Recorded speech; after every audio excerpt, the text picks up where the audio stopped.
Okay, so picture a Viking in winter. What do you see?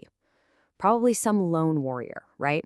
Axe in hand, braving a blizzard with just a thick beard and pure grit keeping him from freezing. It's a really powerful image. But what if I told you the real story is way more interesting and has a lot less to do with fighting the storm? Turns out their greatest weapon wasn't an axe at all. And boom, there it is. This one idea just completely flips the script on us. It wasn't about endurance, it was about evasion. And that, well, that changes absolutely everything about how we should see their strategy for winter.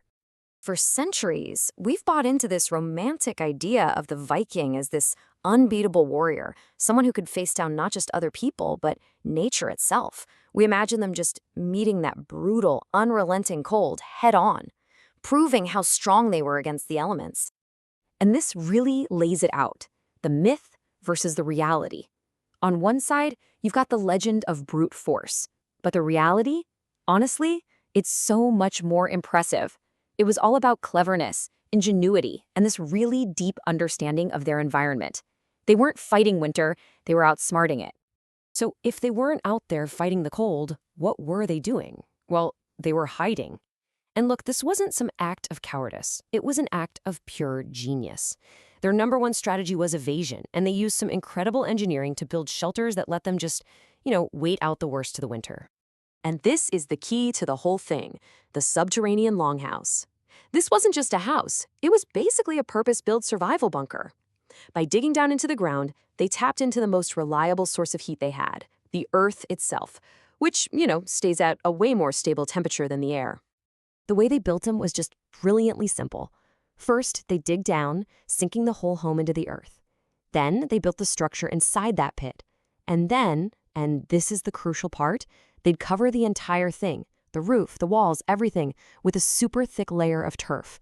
It created this natural, living blanket of insulation. So, just try to imagine walking through a Viking settlement in the middle of winter. You wouldn't see these big, imposing wooden halls. Nope. You'd just see a landscape of low, snow-covered mounds. These little grassy hills that had given up, almost invisible and perfectly sheltered from those deadly winds.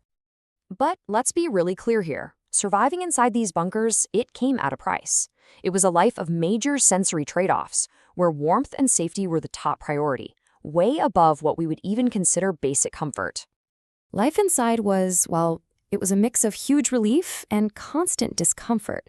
I mean, sure, you had consistent warmth from the earth and a fire pit in the middle, but that fire, with just a little hole in the roof for smoke to get out, it meant you were living in a permanent smoky haze, and you were sharing that cramped, hazy space with your whole family, and probably some of your animals, too. This was the bargain, the survival bargain, laid out right here. Life-saving warmth came at the cost of breathing smoky air. The safety of being together meant you were sleeping in crowded beds with absolutely zero privacy. It was this harsh calculation they had to make every single day, and it all boiled down to one simple truth. This is the entire Viking mindset in just 2 words. Think about that. Everything we value, comfort, clean air, personal space, was secondary.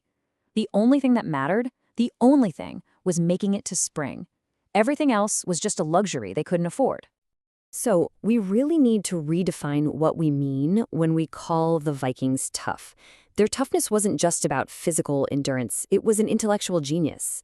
This really pragmatic, unsentimental way of solving a huge problem. And that, right there, is the big takeaway.